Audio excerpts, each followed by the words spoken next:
Welcome back to College Hill Farm. Well, it's time for another exciting episode of Sage Advice from the Tractor Shed. Today we're talking about the effects of artificial intelligence, AI, on rural communities. Crystal and I have lived in a rural community our entire life. There's an innate fear about AI, and this video probably won't allay those fears. But there's an innate fear about AI, and we're going to talk about the positive impacts and the negative impacts, and try and not be political, and we're not fear-mongering. We just want to put it out straight, what we should expect to see from AI in the coming 5 or 10 years, all right? And it may even come sooner than that. AI has become one of the most challenging things to manage. So let's talk about the effect that AI is going to have on rural communities. Now, right here in where we live in central Kentucky, one of the largest industries around is agriculture. So let's start off with how agriculture might positively affect, or how AI might positively affect agriculture and the farming industry. Well, AI could help bring about precision agriculture. In other words, when we're talking about harvesting wheat, or we're talking about having a robot that goes through and selects weeds and gets rid of them without having to use pesticides and chemicals.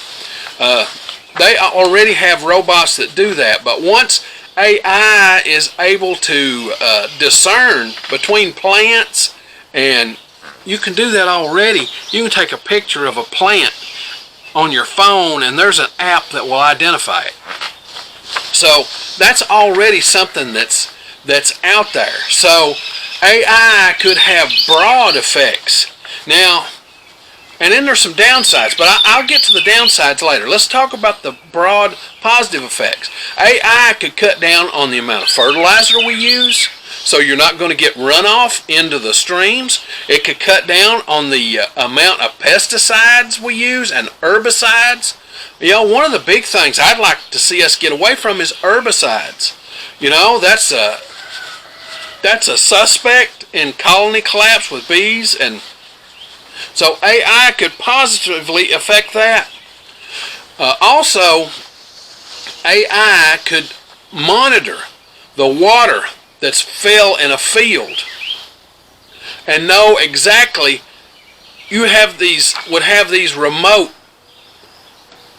devices out in a big field. Now I'm talking about big farms now, not homesteads. Out in a big field. And you'd have these remote devices that would know what the wind was, what the rain was, how dry the ground is, okay? And it would know whether the crop needed to be watered or not, all right, without having to saturate everything with water all the time.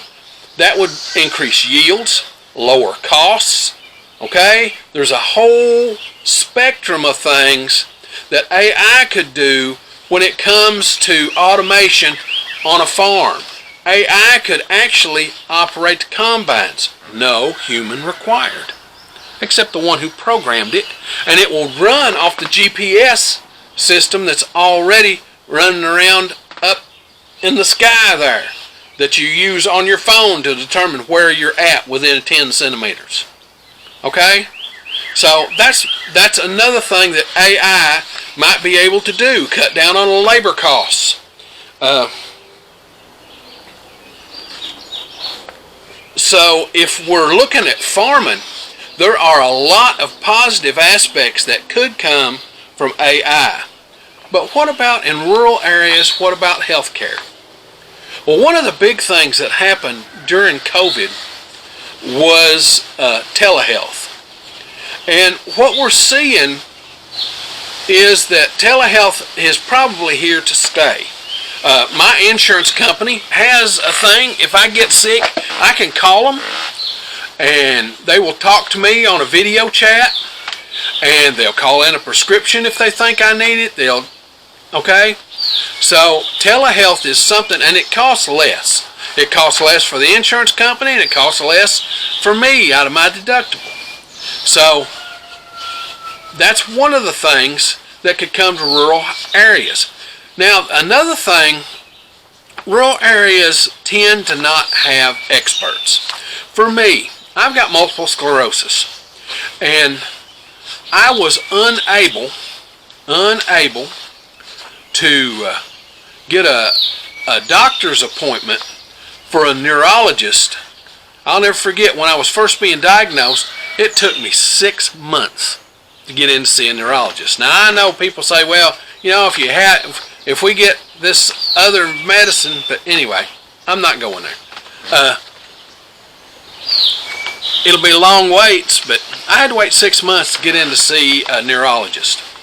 So that's one of those things that AI might be able to help with. The doctor, your local family doctor, could work with AI, do the examination, and it would help them look at the specialized things that are going on and help with specialized treatments that they could do themselves if they had the specialty training and be up on the most latest medicines and that kind of thing.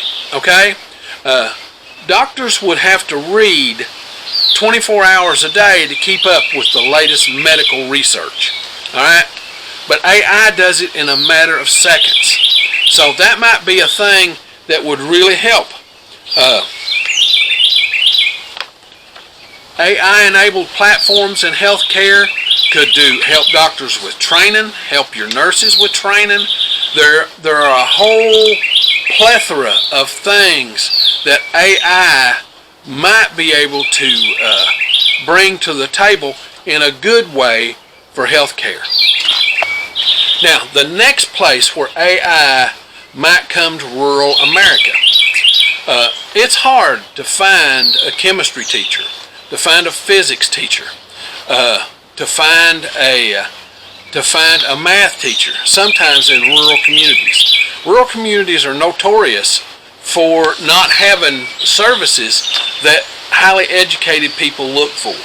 So AI might fill a gap here in learning communities that help with training and education and those types of things. AI might serve us as tutorial services. Okay, right now you can put in a problem of math into your computer. Just right in Google, you can put a math problem that you've got, and a tutorial comes up and shows you how to solve that.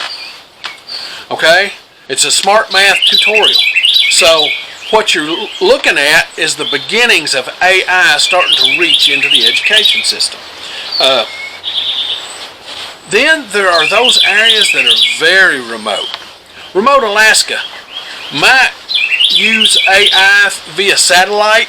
Okay, the new satellite systems that allow you to access the internet is just going to be amazing for rural places that have no access to internet. In Appalachia, there are several places that have no access to internet, but AI could provide training for technical specialties in those areas. I can see in the future your phone being able to connect to the internet and a technician be up at a strip mine somewhere and he can get on his phone. He doesn't know the exact specifications for this part that he's putting in. He needs to know how many millimeters it needs to have a clearance and all kinds of stuff, and how much torque it has to have. He can get on his phone, it'll connect to the satellite, and he can look it up, and AI will tell him it needs to be this way or that way. Or okay, so AI may have some big influences in rural America for those things. It could create some economic opportunities. Now AI might create some economic opportunities. There'll be people who have to maintain it. Will those economic opportunities be in rural America? I kind of doubt it. Alright? AI systems take so much energy. I think it's Google or one of them, I'm not sure, but one of them is building their own nuclear power plant to service their AI. Okay? So, yeah, that's going to be a thing in the future. But there may be remote tech support.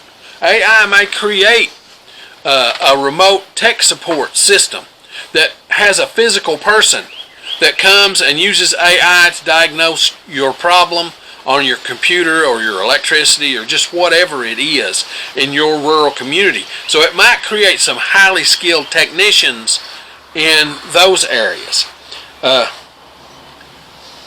Then there's the entrepreneurship part of it. No longer will people in rural communities be limited to who they can market to. Okay, if they have a product, they're no longer limited to who they can market to. Now, a lot of rural communities, like, let's say you made a better potato planter, you're not going to be marketing to the city folks. Okay, you're not going to be marketing to the city folks. You want to market to rural America. So you could use your AI to target only rural Americans, only rural areas where this thing might be purchased. You see what I'm saying? And AI could handle all of your shipping and all that stuff. So there may be all kinds of entrepreneurship type things that can happen for rural America if people can access the AI system. And now, public service and infrastructure. I can foresee small cities using AI to start answering your phones. They kind of do that now with a directory system, but I can see an interactive AI system displacing several workers, just answering phones and directing calls and those kinds of things. You know, right now, when you call your pharmacy, you don't have to press any buttons. You can just talk to it, and it knows what you want it to do. And that's not true AI. Imagine when true AI comes along, and it can ask you questions and then answer your questions. Okay? Meter your responses and figure out what it needs to ask you again. Okay? Those kinds of things are out there. But now, how will it do for rural communities as far as employment? I don't know. When we look at AI, you're going to have access on your phone or on your computer to 1,000 PhDs for 15 cents an hour. Let me say that again. You're going to have access to the information contained in the heads of 1,000 PhDs for 15 cents an hour. Imagine the economic opportunity that could come from that and the creativity. So AI may have some great things. Now let's look at the downsides for rural communities. It's 1917. Okay? There are tractors being produced by Fordson that have just caught on in the farming community. And they are being mass produced. 1917. About 60% of all workers were farm workers in 1917. Okay? 60%. When the tractor came into wide use in the 20s, that automation allowed farmers to do what 30 men did in a day to do in a day with a tractor. So it went from 30 men down to 2. Okay, or down to maybe 4 or 5. Alright, we're not talking about combines and stuff yet. So automation caused rural America to flock to the cities. That's one of the major things that started the Great Depression. Okay, the Great Depression happened because in 2029, it isn't because the stock market failed, but because about 25% of everybody without safety nets became unemployed. And a lot of that was because of automation. And farm boys picked up and went to the cities. Okay? That had to happen. So it was the emptying of rural America. That happened because of the introduction of the tractor and farm automation. Okay? You know, the grain silos and all that stuff. You could bale hay. You didn't have to stack it in piles. And all right, you didn't have a hay mow anymore. You didn't need all that. It was done mechanically. So the labor force was cut in half on farms, more than cut in half. So about 25% of rural America, probably 50% of rural America, all at once found themselves unemployed. So that wound up being 25% of the people in the cities, because rural America ran to the cities. And either they found a job or they didn't. That happened. Then, 1940. Let's talk about 1940 in Harlan County, where I was raised. That was a coal mining county. All right. In 1940, Harlan County had approximately 80,000 people that lived in Harlan County. It was the third largest county in Kentucky. We had a couple of bigger counties, but it was third or fourth largest county in Kentucky by population, because the coal mines required so many employees. Well, about 1950, 1948 or something, they introduced something called a continuous miner. And that continuous miner allowed them to quit drilling the coal and shooting it down with dynamite. It went in and cut the coal and then sent it out on a conveyor belt, or out in automated machines they called scoops. Okay? They had loadouts. They sent it out in cars and scoops and different things. So the automation came. Well, when automation came, 9 men could do what 45 used to do. So by 1963, okay, from 1950 to 1963, over 13 years, Harlan County went from 80,000 down to 30,000. Men, women, and children. Okay? Automation took out those jobs. And where did they go? My dad went to Detroit, Michigan, and worked at a auto plant. Started out at American Motors, and then he moved to a company called Ferndale Fastener. And that's where they went. Is that what AI is going to do to rural America again? That's my worry, okay? Automation in farming. There are already so few people employed in farming. If we get more automation in farming, is that going to cut down on the number of people employed?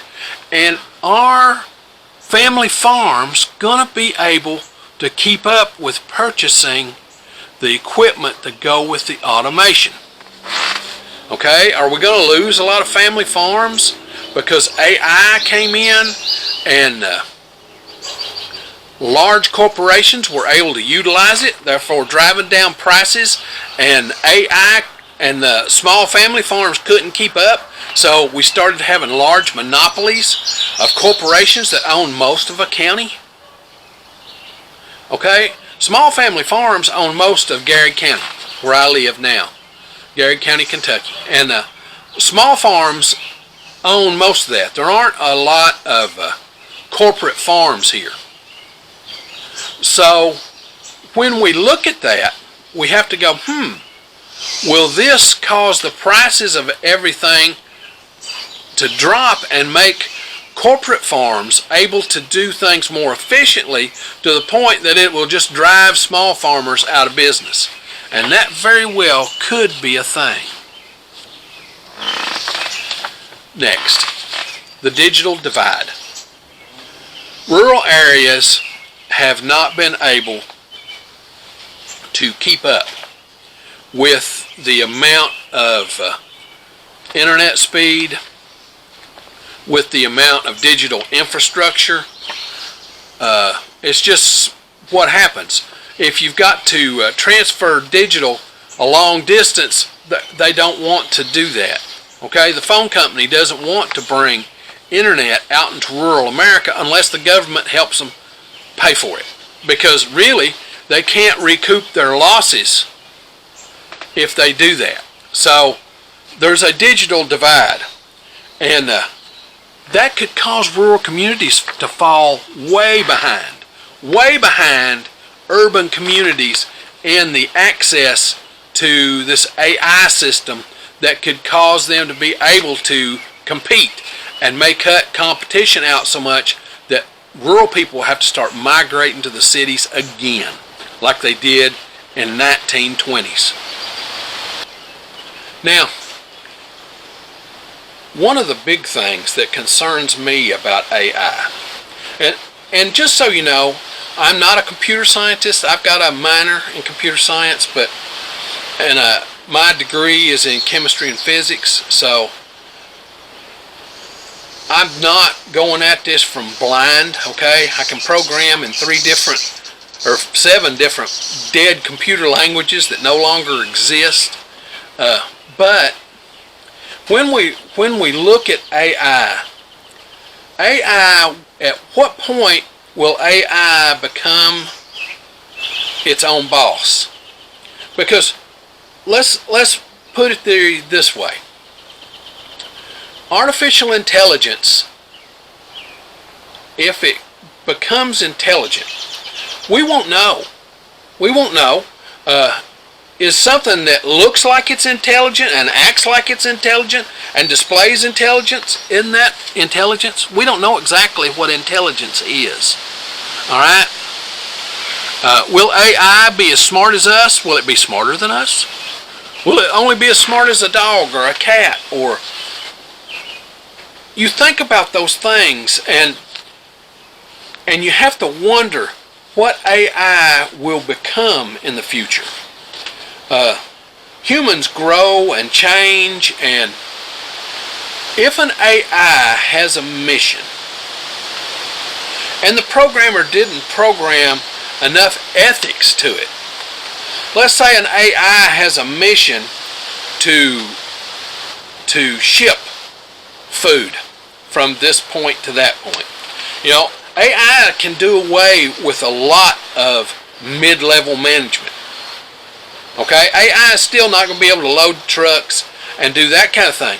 But AI can do away with a lot of mid-level management. You know, mid-level management, logistics managers decide what goes on what truck and who and where and all that stuff. They do that. But AI can do that without having to have a human do it. Okay? What if AI decided, well, it's more important to feed the city than it was to feed this rural community? There are only 5,000 people there and 100 million over here. Those 5,000 people might not get their food. It might be an ethics issue with the AI, but the AI is just completing a mission to feed as many people as possible. You see what I'm saying? So there may be an ethics issue also. We're gonna, if we're doing AI will have to know about our health information. So immediately, it can create lists of who has MS, who has Alzheimer's, who has this, who has that, who has over and over and over. So it can create categories of people, categories that are serviced in a different way because of what their health conditions are. It might say, well, you're too obese, so we're going to take your credit card and limit it. You can't buy a candy bar anymore.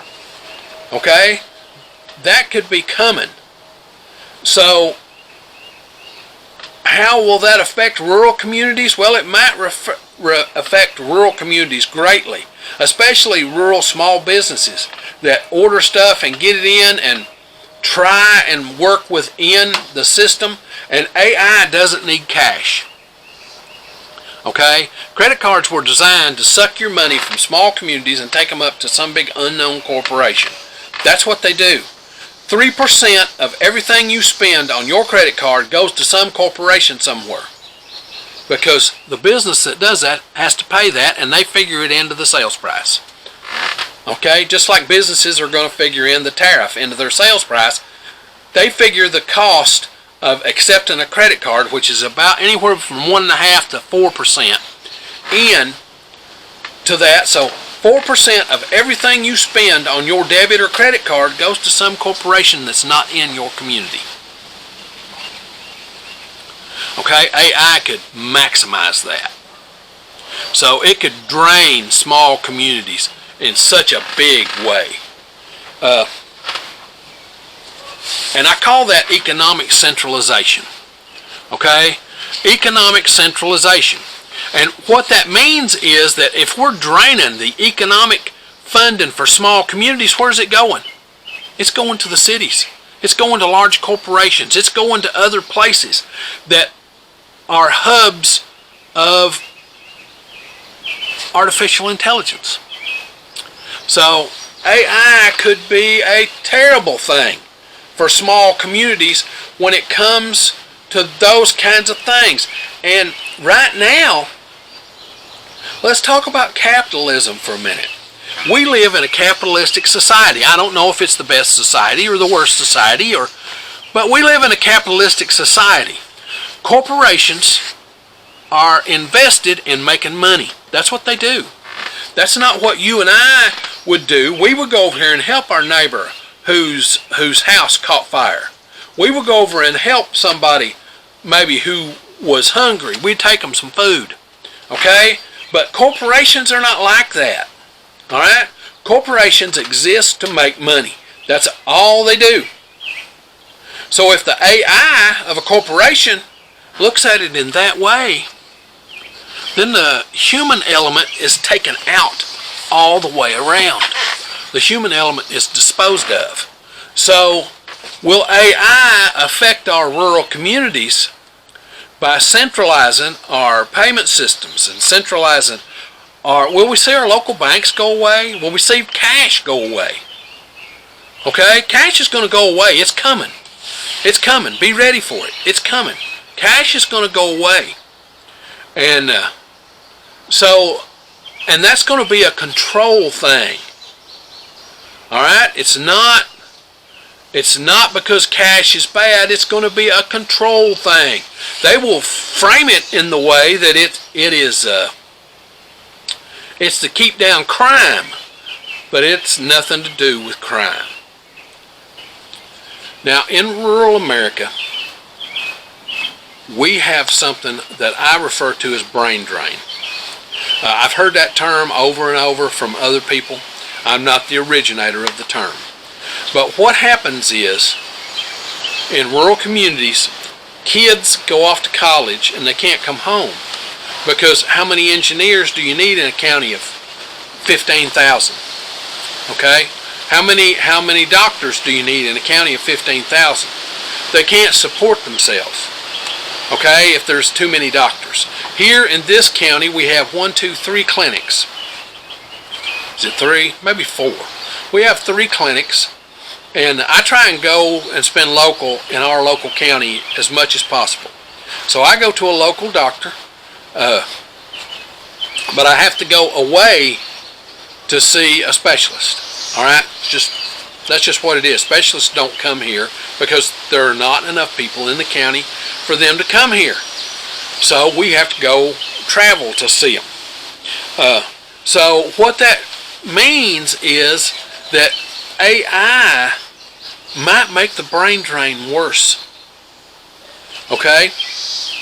If we can bring AI services, let's say we've got a school system and we can hire, instead of hiring 4 math teachers, they hire 4 math teachers, one for the 9th grade, one for 10th, one for 11th, and one for 12th. Okay? 4 math teachers, sometimes 3 depending on how big the school is. And those 3 or 4 math teachers teach every kid in the school. English teachers too. Okay? You got to have 4 years of English, 3 or 4 years of math now. So they teach every kid in the school. Well, what could happen is AI could come in, and instead they hire 1 math teacher and then 4 what they call facilitators. Somebody with a high school diploma, only a high school diploma, that's there in the room to keep order while the kids are being tutored by AI, and the math teacher, the 1 math teacher they hire, is overseeing all of it. So now, instead of 4 math teachers at your local high school, there's only 1. What happens if he's a turd? Okay? It can affect your rural high schools. It goes for English, it goes for science, it goes for all of those. What if that happens? What if AI comes in and some big law firm starts using AI, and you can call them to do all your wills and your deeds and that kind of stuff? Okay? You can just log on to the computer and they do your wills and deeds and file it all electronically, because AI enables them to do that quickly. How many local lawyers are you going to lose? Okay? There could be some real brain drain caused by AI systems. And when a local lawyer goes away, his taxes go away. So the tax base shrinks. So there's less money for services here in our local community. When those teachers go away, okay, when the professionals go away in your community, there's less money, therefore more poverty. It's a vicious cycle. So, could AI really impact rural communities? AI could have a great impact on rural communities. It could have a very negative impact on rural communities.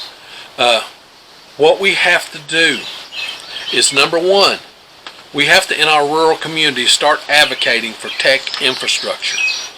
If we don't get tech infrastructure out to everybody in our rural communities, then we're going to leave people behind in the coming years. Now me, I'm going to get out of here. I don't anticipate living to be into my 80s, okay? I just don't anticipate that. Into my 70s, yeah, and I want to continue this homestead lifestyle into my 70s. And I'm planning for that. But the truth is, this isn't going to affect me as much as it's going to affect the other rural people that live here. Okay? This last year, our rural community, this last couple years, has grown by about 2,000 people. Our rural community has. Our rural county. So, but we need to get our tech infrastructure out to those rural areas, out to the farms, out to the... There's still places where you don't get cell signal here. I get only 1 bar, and if I'm most places in my house, I get no bars. Okay? We've got to get that out into our communities, into our rural communities. We've got to get that tech infrastructure, and the only one that can do that is the government. Okay? They're the only one with money enough to bring that money out, so to bring that infrastructure out. So we have to start advocating to bring that infrastructure out into our rural communities. Education. AI is coming whether we want it or not. Okay? It's here. It's upon us. Go to ChatGPT and ask it. You know, what's it going to do for rural communities? It's here. And it is a scary and a wild proposition. We need education on how AI is going to affect us. Our leaders need to be trained on how AI is going to affect our rural communities. You know, what we need to be looking for, what we need. That's important. They need to get that education and understand exactly where your county needs to go in order to keep up. We don't want to fall behind further and further and further and further. Economics will leave small communities behind. And what will be left is poverty. Poverty, poverty. We need policy support. You know, we need laws that protect us from this. We need laws that allow us equal rights to utilize it. Okay? We need policies. Policies from people that are smarter than me. Okay? Who can understand that AI is operated by individual companies. And their goal is to make money. And they have to be regulated.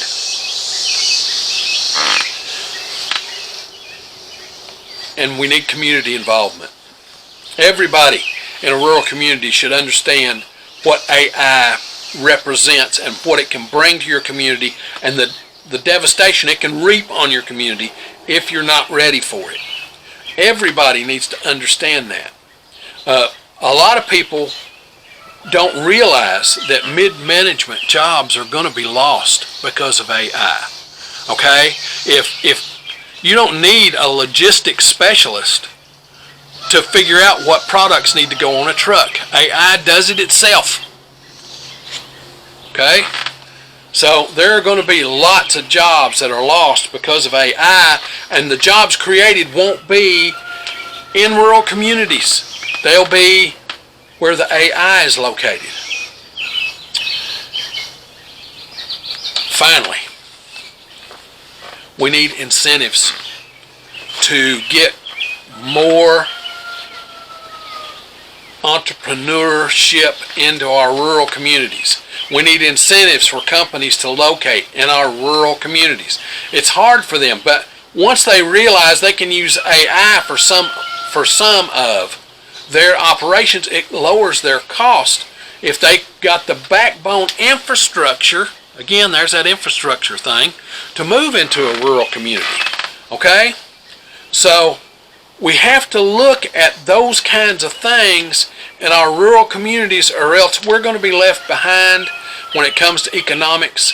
We're going to wind up with a lot of brain drain, more brain drain than has been occurring, and more automation does not bring more jobs to rural America. Now, if you like this stuff, this homesteading, do-it-yourself kind of thing, be certain to come on out to the channel and subscribe. We do this homesteading stuff every week, sometimes 1, sometimes 5 videos. Just depends on what's going on in the homestead that week. Now, if you hit the little bell, it'll be right up here when you come to the channel. It'll notify you when we upload a video. We upload on Sundays, Tuesdays, and Thursdays, with the occasional short through the week and on Saturday. So now, it's time for me to get on to the next thing. I love you all.